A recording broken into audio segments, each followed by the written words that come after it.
आपाधापी की मत करना और इस उम्मीद में मत रहना कि एक दिन में सिलेक्शन होने वाला है। ऐसी कोई झूठी उम्मीद अपने मन में मत पालना। ये भी मत समझना कि जो मैं समझाऊंगा 1 सेकंड में आपको बात समझ आ जाएगी। ऐसा भी जरूरी नहीं है। बहुतों को चीज पकड़ में आएगी, बहुतों को नहीं आएगी। और ऐसा भी कतई जरूरी नहीं है कि आपको आपका मैथ का बेसिक होना चाहिए। ऐसा भी जरूरी नहीं है। बस आप स्वस्थ दिमाग के होने चाहिए। मेरी बात को सुनने समझने की हिम्मत होनी चाहिए आप में। उसके बाद बाकी सब देख लेंगे। यहीं पे कोई दिक्कत वाली बात नहीं है। आपको कोई बेसिक कहीं से पढ़ने की जरूरत नहीं है, ना किसी हेल्प बुक की जरूरत है, ना कहीं और के किसी सेशन की जरूरत है। जो मैं पढ़ाऊंगा, जितना मैं पढ़ाऊंगा, बस उतना आप तसल्ली बख्श पढ़ लीजिए, उतना बहुत है ना। तो धीरे धीरे एक एक चीजों के बारे में आज डिस्कस कर लेते हैं। आज का दिन काफी समय है हमारे पास आज की क्लास में पढ़ाने का भी, बातें करने का भी, क्योंकि आज के बाद फिर ये बातें नहीं करेंगे हम। फिर हम सीधे कंटेंट ओरिएंटेड रहेंगे, क्योंकि वही हमारे और आपके लिए जरूरी है। तो मेरे प्यारे बच्चों, जब हम लगातार पढ़ रहे होंगे तो हमारे सामने 3-4 समस्याएं मोटे तौर पे आती हैं जो लगातार बैच रहता है। पहला ये कि बैच की ड्यूरेशन 4 से 5 महीने रहती है, लेकिन कुछ बच्चे ऐसे होते हैं कि 1 महीने बाद, 1.5 महीने बाद, 2 महीने बाद उनकी हालत ढीली हो जाती है। उनमें पेशेंस नहीं रहता।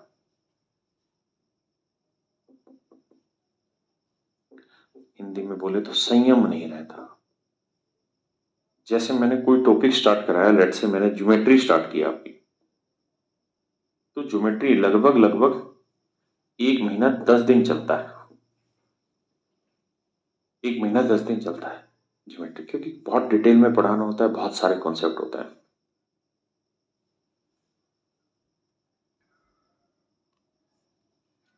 5-6 दिन 10 दिन पढ़ लेंगे, 10 दिन के बाद फिर कमेंट करना शुरू करते हैं, सर ये टॉपिक कब खत्म होगा, सर ये कब खत्म होगा, सर मन नहीं लग रहा, कब खत्म होगा। और धीरे धीरे ऐसी हालत होती है बच्चों की, एक सर्टेन टाइम के बाद वो फिर कोचिंग छोड़ ही देते हैं। तो सबसे बड़ा कारण है पेशेंस का, संयम का। कामयाबी के लिए 3 चीजें आपके अंदर बहुत जरूरी है स्टूडेंटशिप,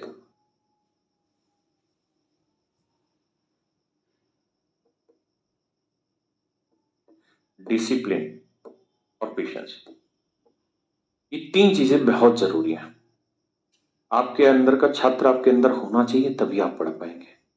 आप बहुत बढ़िया लेवल पर डिसिप्लिन होने चाहिए, तब आप पढ़ पाएंगे। और आप में एक अच्छा खासा पेशेंस होना चाहिए, तभी आप पढ़ पाएंगे।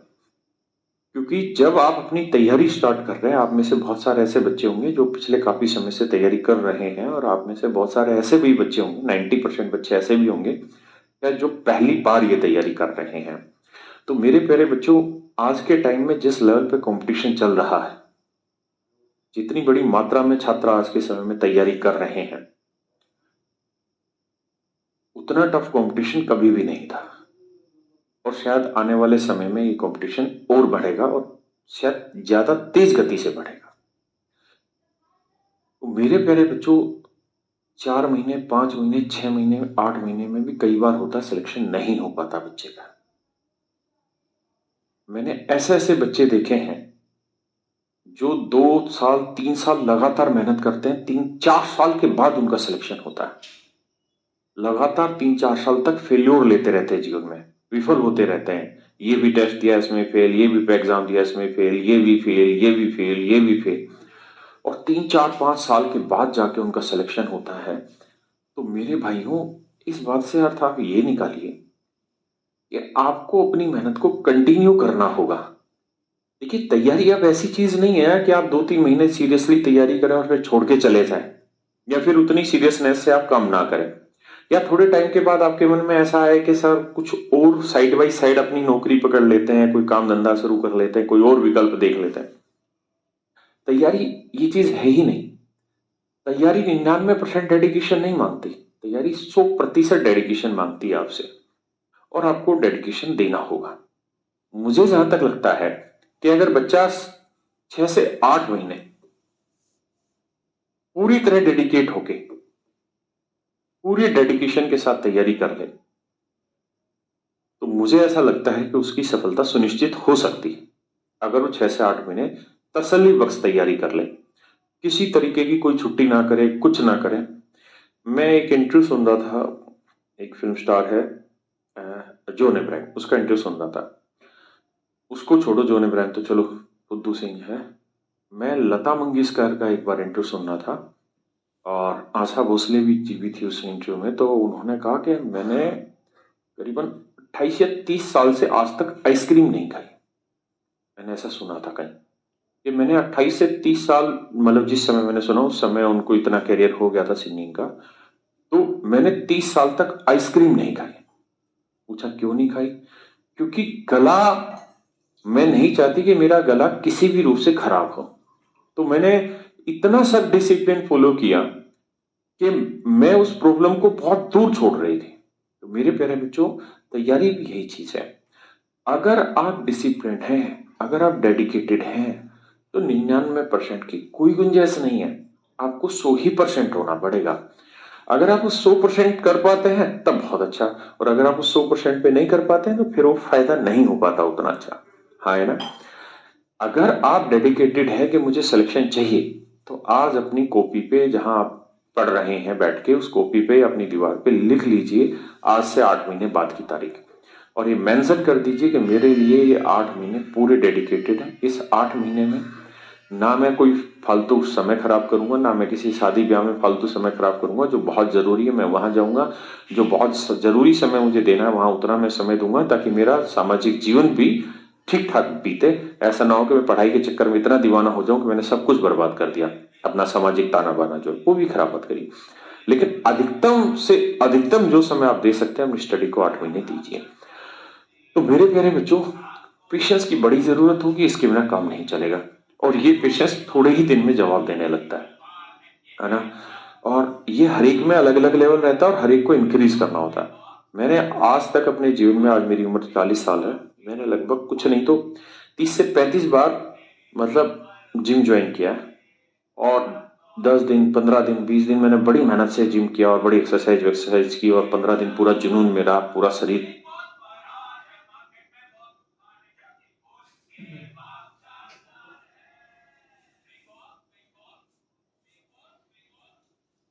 रुक गई हो इधर, वो दिखाओ। और 10 दिन, 15 दिन, 20 दिन मैंने बड़ी मेहनत से जिम किया और बड़ी एक्सरसाइज की, और 15 दिन पूरा जुनून, मेरा पूरा शरीर टाइट हो गया। 15 दिन के बाद फिर एक दिन ऐसा आया कि सोचा कि यार आज नहीं कल से जाऊंगा, और वो फिर कल जो है ना वो आता ही नहीं कई दिनों तक, और मैं लगातार उस काम में असफल होता रहा, शरीर सही सुडौल शरीर बनाने के लिए। तो जीवन में हर एक काम में पूरी तरह डेडिकेशन चाहिए। अगर पूरा डेडिकेशन है तो ही वो काम हो सकता है, नहीं तो वो काम नहीं हो सकता। हाँ, है ना? मेरी बात समझ रहे हैं? आप मेरी बात समझे कि नहीं समझे? आइए जी गजेंद्र जी, तो पेशेंस आप में बड़ा होना जरूरी है, और इसको कैसे बनाए रखा जाए, इसके कुछ छोटे छोटे तरीके हैं। आप 1 महीने लगभग कोचिंग रखिए। 1 महीने तक मुझे लगता है कि आप इतना पेशेंस आप में स्वाभाविक रूप से होना चाहिए। तो 1 महीने तक कोई चार चपड़ चुप वो कुछ नहीं, सिर्फ पढ़ते रहिए चुपचाप। 1 महीने बाद मैं आपको एक एक धीरे धीरे करके कुछ मेथड्स बताऊंगा, जिसके थ्रू आप अपने पेशेंस को धीरे धीरे करके इंक्रीज करें। दूसरा है मेरे प्यारे बच्चों, एक स्टेज के बाद बच्चे में एक डिप्रेशन की स्टेज आती है। आप डिप्रेशन कह लीजिए या ओवर थिंकिंग की स्टेज आती है।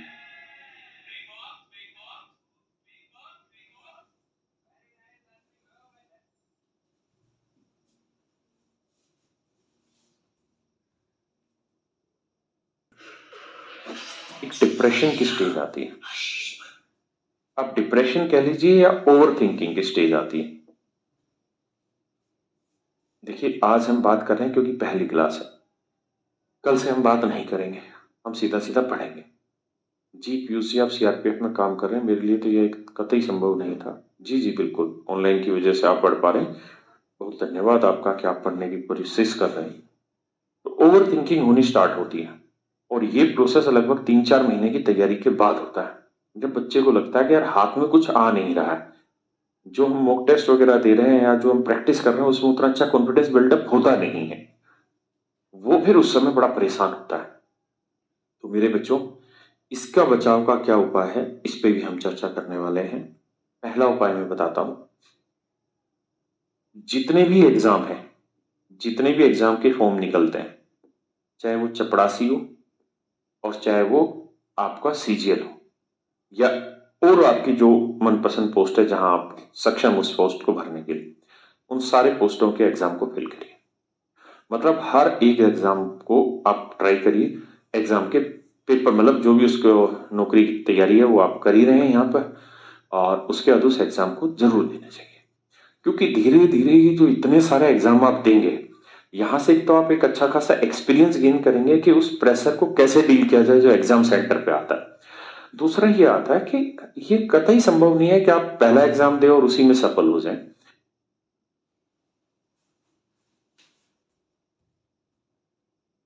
सफलताएं मिलती हैं, फिर जाके कहीं सफलता मिलती है, तो घबराना नहीं, आपने अपना काम करते रहना लगातार।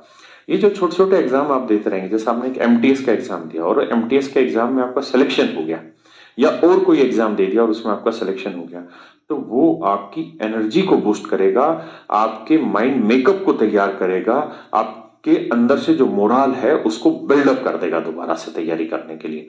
तो ये छोटे छोटे स्टेप हैं जिसके थ्रू आपके डिप्रेशन को आप दूर भगा पाएंगे, अपने मनोबल को बढ़ा पाएंगे इन छोटे छोटे सिलेक्शन के थ्रू। दूसरा, आप अपने छोटे टारगेट फिक्स करिए, फिक्स स्मॉल टारगेट, छोटे टारगेट फिक्स करिए and try to achieve it, और इसको पाने की कोशिश करिए। छोटे टारगेट बनाए, कोशिश करनी है उस टारगेट को फिर अचीव भी किया जाए। जैसे मान लीजिए मैंने टारगेट बनाया कि सर ने जो ये चैप्टर कराया मुझे फलाना फलाना करके, मुझे कोशिश करनी कि अगले 10 दिन में इस चैप्टर को मुझे 2 बार रिवाइज करना, कॉपी पे लिख लेना है, आए ना। और अगर कोई यार दोस्त है तो उसको बता भी देना हवाबाजी में कि बेटे इस चैप्टर से ना 10 दिन बाद कोई भी क्वेश्चन पूछ लियो, जा मैं बता दूंगा। क्योंकि जब आप उसके सामने कई बार हवाबाजी में खोल देते हो ना, फिर वो मजबूरी भी हो जाता है पढ़ना कि यार अब इसको मैंने हवाबाजी कर दी और ये कुछ भी सवाल मुझसे पूछेगा, तो मुझे इस चैप्टर को बढ़िया से तैयार करना है। तो मतलब 10 दिन का टारगेट लिया और 10 दिन में मैंने उस चैप्टर को बहुत बढ़िया से 2-3 बार रिवाइज भी कर दिया। मतलब टारगेट बनाइए, छोटे बनाइए और फिर उसे अचीव करिए। जैसे अचीव कर लिया, उस टारगेट को एंजॉय भी करिए, फिर एक नया टारगेट बनाइए, फिर एंजॉय करिए, आगे बढ़िए। तो इस प्रोसेस को कंटिन्यू करते रहिएगा। तीसरी चीज, डेली का डेली क्लास वर्क जो है वो डेली कंप्लीट करने की कोशिश करिए, डेली वाइज। मतलब रोज का काम आपने रोज खत्म करना है, चाहे कुछ हो जाए। अगर आज मैंने क्लास में कुछ पढ़ाया है, मान लीजिए 1.25 घंटे की क्लास में पढ़ाया, तो आप 20 मिनट भी अगर उस चीज के ऊपर प्रॉपर टाइम दे देंगे तो शायद बहुत अच्छे से कवर हो जाएंगे। और कुछ टॉपिक ऐसे रहते हैं, कुछ क्लासें ऐसी रहती है जिसमें समय ज्यादा देना होता है, तो आपने कोशिश करनी है कि जो पढ़ाया है सर ने, उस काम को उस दिन मैंने खत्म करना ही करना है। संग्राम सर, गुरुजी आपका कोर्स कहीं फ्री में भी अवेलेबल है क्या?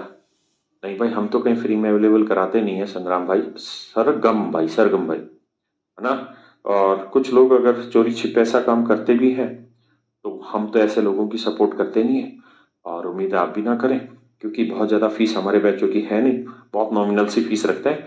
और जीवन में जो ये प्रयास है ना, ये बड़ा ईमानदार होना बहुत ज़रूरी है, क्योंकि अगर हम यहीं से अपनी नींव गलत तरीकों से डाल देंगे तो फिर सिलेक्शन कहाँ से उम्मीद कर सकते हैं उस चीज़ की। जी जी, आपका कमेंट दिखाई दे रहा है, बताइए। तो डेली का काम डेली करना है। तीसरी चीज कि जब भी मेरी क्लास स्टार्ट होगी तो आप एक रफ नोटबुक लेके बैठेंगे, रफ कॉपी जिसे हम कहते हैं, और एक पेन लेके बैठेंगे। और जैसे जैसे मैं कोई कैलकुलेशन दे रहा हूं, कोई सवाल दे रहा हूं, आपको खटाखट करने की भी कोशिश करनी है, उस चीज को जल्दी से उस चीज को खत्म भी करने की कोशिश करनी है। रफ नोटबुक लेके बैठेंगे और उस काम को खटाखट, जो मैं करा रहा हूं यहाँ और जो मैं आपसे आंसर पूछ रहा हूं, खटाखट खटाखट खटाखट आपने रफ कॉपी में करना है। कोई कैलकुलेटर का इस्तेमाल नहीं करना, कोई और एक्सटर्नल सोर्स का इस्तेमाल नहीं करना, जो पढ़ा रहे हैं बोर्ड पे समझिए और करिए।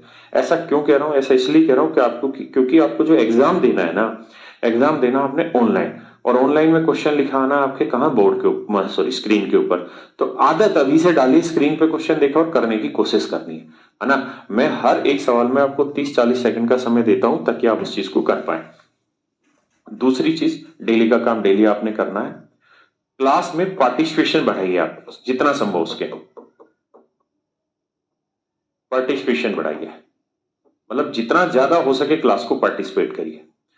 आपका उत्तर गलत आ रहा है, सही आ रहा है, आपके जो विचार है बको सामने वाले पे, स्क्रीन पे डालो। पढ़ाई से रिलेटेड फालतू बातें नहीं होनी चाहिए, क्योंकि आप अपने कमेंट्स जो हम तक पहुंचा रहे हैं, तो उस बीच में हो सकता है कि हम आपके कमेंट को ना पढ़ पाए, या कुछ कमेंट पढ़ पाते हैं, कुछ नहीं पढ़ पाते, कुछ हमें लगता है कि नॉन ऐसी चीजें जो इस क्लास से रिलेटेड नहीं है। लेकिन क्लास के बाद मैं सारे कमेंट्स को लगभग देख लेता हूँ, आपके जो भी विचार होते हैं, और उसमें जो जरूरी होता है उसको मैं समझ के अगली क्लास में आपको आंसर देता हूँ, या 2-3 क्लास बाद जब उस चीज की बारी आती तो मैं समझा देता हूँ, है ना। एक कहानी ये भी है कि आपने कोई चीज पूछी और मुझे ये बात पता है कि यार ये चीज मैंने बतानी है, लेकिन आज से 5 क्लास के बाद इस क्लास का नंबर आएगा, तो हो सकता है उस कमेंट का मैं आंसर आपको ना दूं। मैंने पढ़ लिया, मुझे पता है कि 5वीं क्लास के बाद ये कॉन्सेप्ट मुझे बताना ही है, तो बेटर है कि मैं इस बच्चे के लिए आज ये कॉन्सेप्ट एक्सप्लेन करूं, और 5 दिन बाद मुझे फिर पूरा कॉन्सेप्ट अच्छे से एक्सप्लेन करना ही है, तो मैं उस चीज को इग्नोर भी कर देता हूं। तो आप घबराना मत, आप अपना कमेंट पुट करिए और निश्चिंत होकर बैठ जाइए। कुछ सर्टेन टाइम के बाद आपका वो कमेंट का आंसर प्रॉपर आपको मिलेगा। क्लासेस लगातार करनी है, आप लाइव ले पा रहे हैं बहुत अच्छी बात, नहीं तो रिकॉर्डेड सेशन रहता है, जो मैं क्लास पढ़ा रहा हूँ 1 साल तक आपके मोबाइल में अवेलेबल रहेगी। तो आपके पास जो भी समय, जिस समय आप बोर होते हैं उस समय आप क्लास के रिकॉर्डेड सेशन को देख लीजिए, यानी जब आपको ठीक लगे तब करिए, भटकना बिल्कुल भी नहीं है। डिसिप्लिन आपको मेंटेन करना है, पंक्चुअलिटी और पेशेंस आपको रखना ही रखना है। स्टूडेंटशिप से मेरा मतलब है कि आप में बैठने की आदत होनी चाहिए। देखिए, अगर मुझे आज कोई कहे कि यार 15 घंटे बैठ के पढ़ाई कर ले, तो मैं नहीं कर पाऊंगा। मुझसे ज्यादा 2 घंटे एक साथ लगातार पढ़ाई होती, फिर मुझे ब्रेक चाहिए ही चाहिए 10-15-20 मिनट का। तो आप में से भी बहुत सारे ऐसे बच्चे होंगे जो लगातार स्टूडेंटशिप तैयार किए हुए हैं अपने अंदर। कुछ बच्चे ऐसे होंगे जिन्होंने पढ़ाई उतनी सिंसियरिटी की नहीं स्कूल कॉलेजों में, तो उनमें इतनी स्टूडेंटशिप डेवलप होती नहीं है। तो उसका तरीका ये है कि आप अपने घर में या जहां आपके आसपास कोई लाइब्रेरी है वहां बैठिए और कोशिश करिए लंबी लंबी सेटिंग की जाए, 5 घंटे, 4 घंटे, 3 घंटे, 8 घंटे बैठा जाए और वहां पढ़ा जाए। क्लास का काम पढ़ा जाए, अखबार पढ़ लिया जाए, कुछ और जो आपका मन कर रहा है वो चीजें की जाए, लेकिन अपने आप को बैठने की हैबिट डालिए। जितना ज्यादा आप अपने आप को बैठाने की हैबिट डालेंगे, मतलब पढ़ने की हैबिट, मैं ये नहीं कह रहा हूं कि 8 घंटे आप लगातार नॉन स्टॉप पढ़ते रहे, लेकिन आप बीच बीच में छोटे छोटे ब्रेक लेते रहे, 10-10, 15-15 मिनट के, बट आप लगातार बैठने की कोशिश करिए। हाँ है ना, जो समय आपको सूट करता है उस समय पे कोशिश करिए। देखिए, पढ़ने का जो अच्छा तरीका है वो ये है कि अगर आपके आसपास कहीं लाइब्रेरी है, स्पेलिंग पे मत जाना,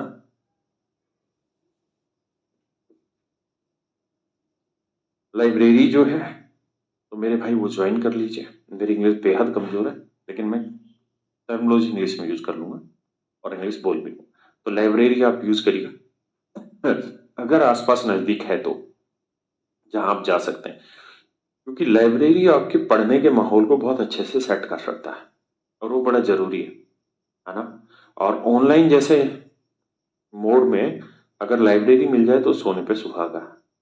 तो अगर संभव हो सकता है और माँ बाप इतने आर्थिक रूप से सक्षम हैं कि आपको लाइब्रेरी दे का पैसा दे सकते हैं, तो आप लाइब्रेरी ज्वाइन कर लीजिए अगर नजदीक है तो।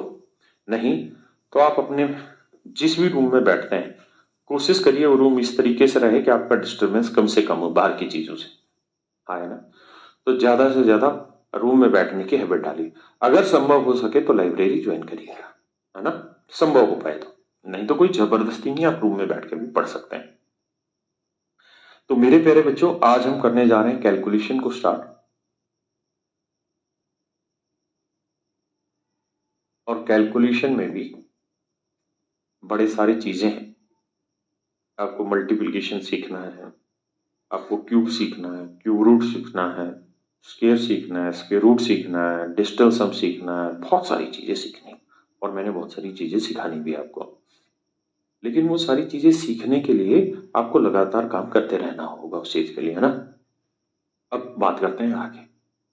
तो मेरे प्यारे बच्चों, आज मैं कैलकुलेशन में काम कराने जा रहा हूं आपको क्यूब, हिंदी में जिसे हम घन कहते हैं। दूसरी चीज ये कि calculation pure trick base,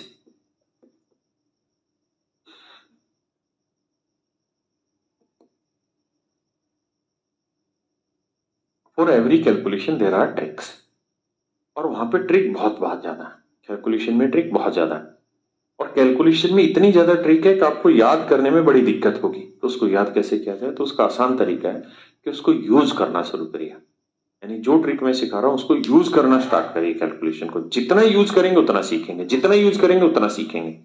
so try to use it as maximum as you can. Do you understand this? Try this and try to understand calculation as much as you can. मतलब जितनी ज्यादा हो सके, जहां जहां कैलकुलेशन यूज आ रही है उस ट्रिक को यूज करना स्टार्ट करिए। जैसे मैं एग्जांपल के तौर पे समझाता हूं।